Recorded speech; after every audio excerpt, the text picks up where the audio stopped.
Jai Hind, once again welcome to the Strategic Affair Awareness series, and today we are going to cover one more strategic affair of the world.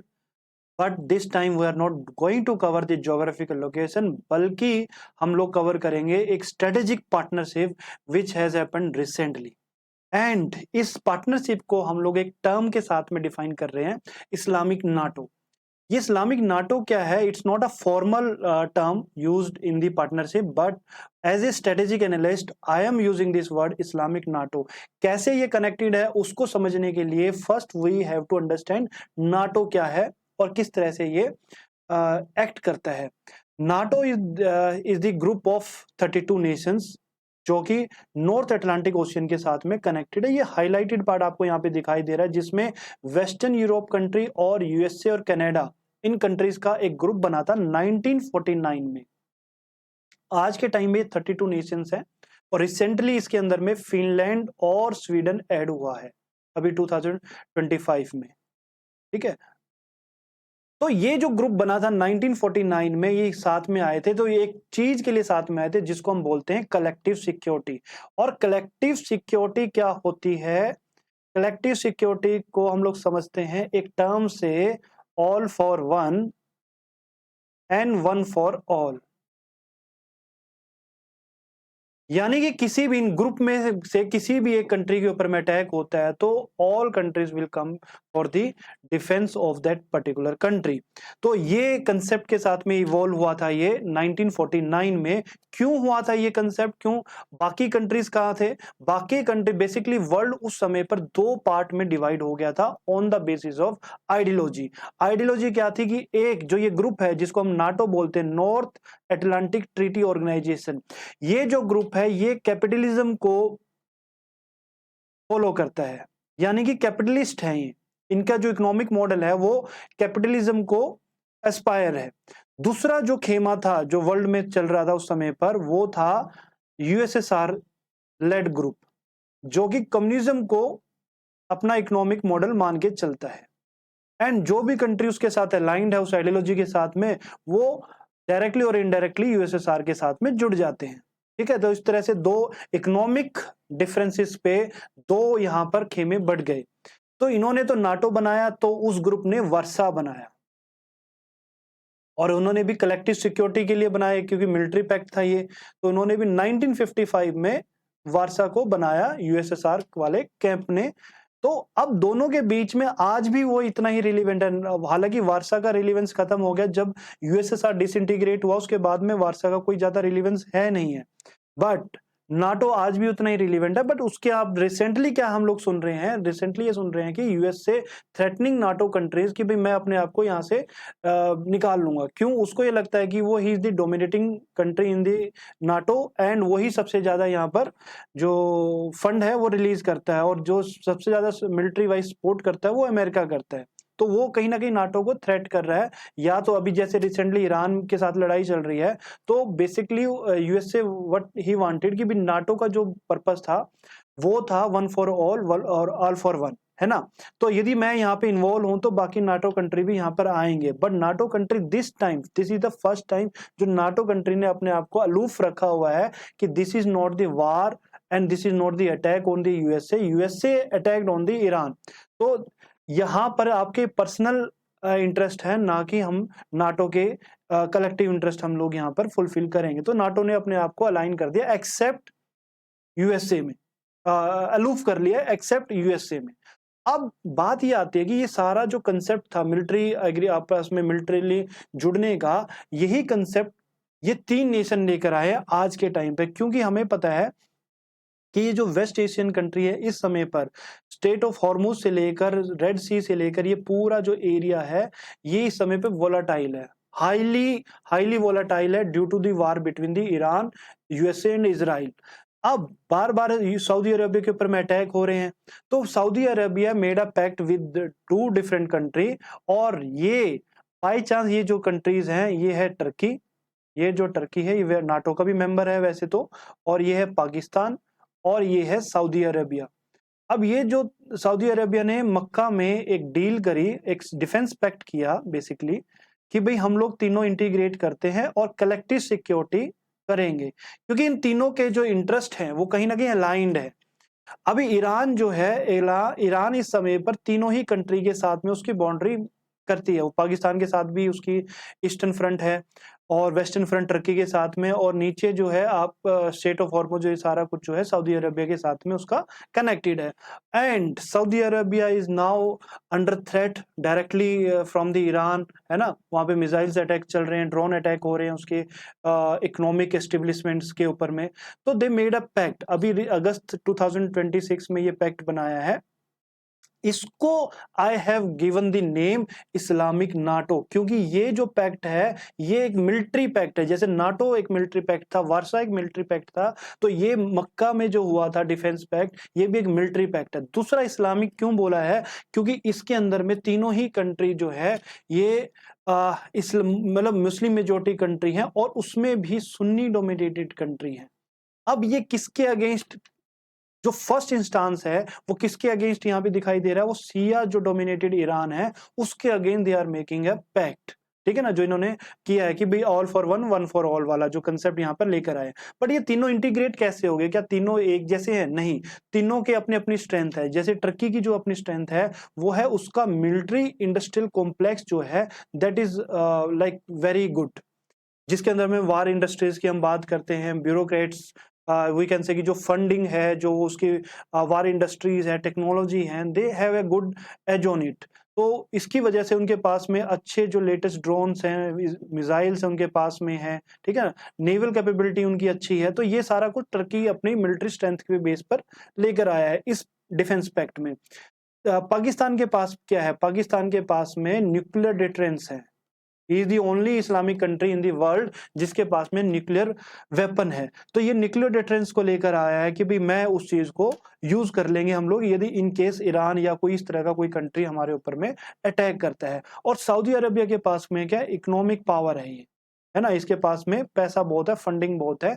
तो अब ये जब तीनों इकट्ठे हुए हैं and militarily इकट्ठे हुए हैं, क्योंकि इस समय पे जो सबसे ज्यादा we can say conventional military strength जो है, कन्वेंशनल मिलिट्री स्ट्रेंथ वो पाकिस्तान के पास है। उसके पास में एक्सपीरियंस है with the war with India और बाकी अफगानिस्तान फ्रंट पे।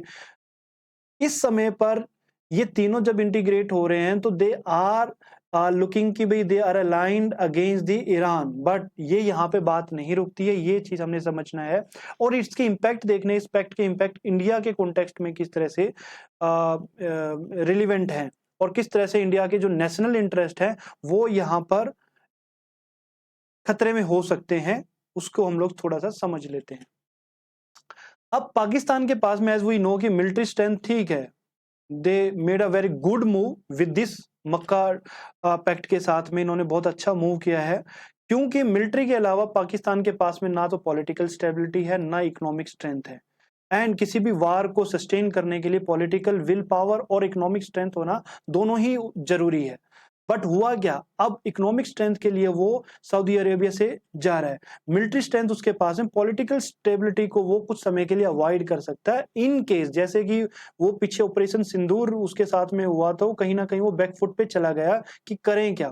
तो they made a very good move. First move they made कि यूएसए को they have asked to invest in the Pakistan, Balochistan वाले एरिया में इन्वेस्ट करो। अब super power involve in the Pakistan, अब उसके वहां पे इंटरेस्ट जो है वो इकोनॉमिक इंटरेस्ट जो है अलाइन कर दिए पाकिस्तान के जो फील्ड मार्शल है मुनीर ने, कि भाई अब यूएसए के इंटरेस्ट यहाँ पे आ गए, ठीक है। दैट वाज द रीजन कि ऑपरेशन सिंदूर में बार बार अमेरिका इंडिया को कहीं ना कहीं रेजिस्ट कर रहा था कि भाई वार से पीछे हटो, इस पे अटैक मत करो।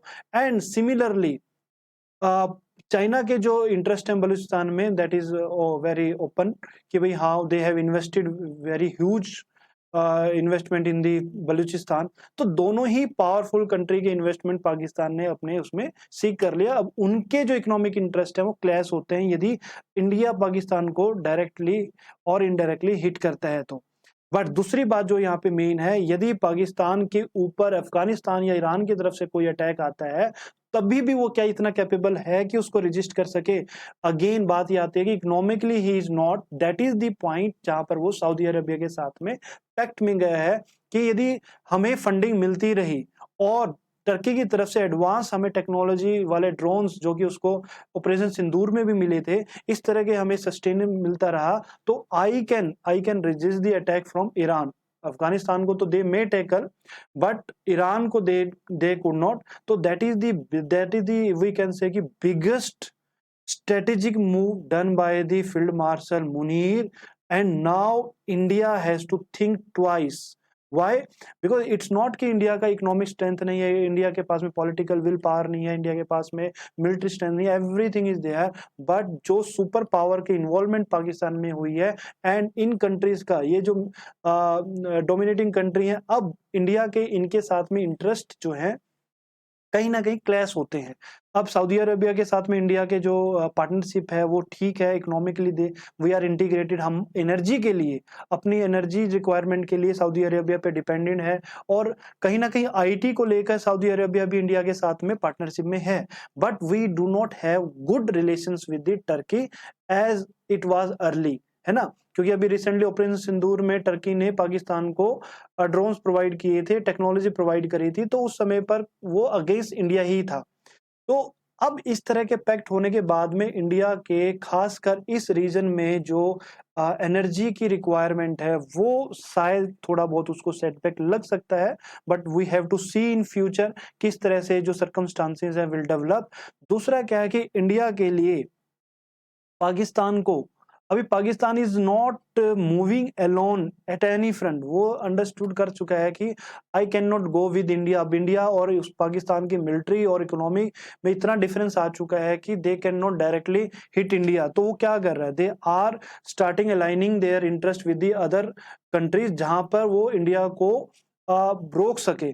अभी चाइना के साथ में कर दिया है, इधर से वी कैन से बांग्लादेश के साथ में कर दिया है ना, बांग्लादेश के साथ में हो गया, इधर से वी कैन से कि यूएसए को इन्वॉल्व कर लिया, और इधर से सऊदी अरेबिया को, टर्की को इन्वॉल्व कर लिया, तो Pakistan now become a new strategic hub for the world. ये भी एक बहुत गौर करने लायक है कि पाकिस्तान ने अपने आप को बना तो लिया है, पर क्या उस इंटरेस्ट को, वो सभी के इंटरेस्ट को फुलफिल कर पाएगा? This is the first thing जो हम लोग कह सकते हैं कि आज के कॉन्टेक्स्ट में बहुत ही इफेक्टिव और बहुत ही सॉलिड मूव लिया है पाकिस्तान ने, जिसमें इंडिया को कुछ समय के लिए सोचना पड़ेगा, समझना पड़ेगा कि किस तरह से इंडिया जो है अपने जो स्ट्रेटेजिक इंटरेस्ट हैं वर्ल्ड में उस चीज को अलाइन करे।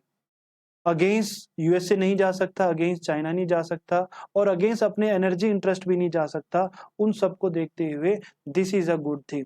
तो इस्लामिक नाटो तो हम लोगों ने डिस्कस करना ही था, साथ में हमने ये भी डिस्कस करना था कि ये इस्लामिक नाटो सिर्फ क्या ईरान के लिए बना है, जो कि फर्स्ट इंस्टांस में हमें लगता है, but it is very much possible कि समय पर ये इंडिया के कॉन्टेक्स्ट में भी डेवलप हुआ है, और क्योंकि इसमें मेजर पावर भी उतना ही रोल प्ले कर रही है, और भी बहुत सारे एंगल्स हैं जिसको हम लोग समझ सकते हो, बट उसको हम लोग दूसरी वीडियोस के थ्रू और कनेक्ट करने की कोशिश करेंगे। अभी इस्लामिक नाटो को यहीं पे हम लोग रोकते हैं, एंड इंडिया को जो इम्पैक्ट कर रहा है ये इस्लामिक नाटो वाला पार्ट, उस चीज को हम लोगों ने समझा है कि yes it is impacting India, और इंडिया बैकफुट पे तो नहीं है इंडिया इस समय पर इंडिया को स्ट्रेटेजिकली अपने आप को, जिसको हम कहते हैं ना स्ट्रेटेजिक पोज, एक टर्म और यूज कर लेते हैं हम लोग यहाँ पे, स्ट्रेटेजिक पोज देना पड़ेगा, क्योंकि बांग्लादेश के साथ में अभी चेंजेस आ चुके हैं, और चाइना के साथ में रिसेंटली बॉर्डर डिस्प्यूट दोबारा से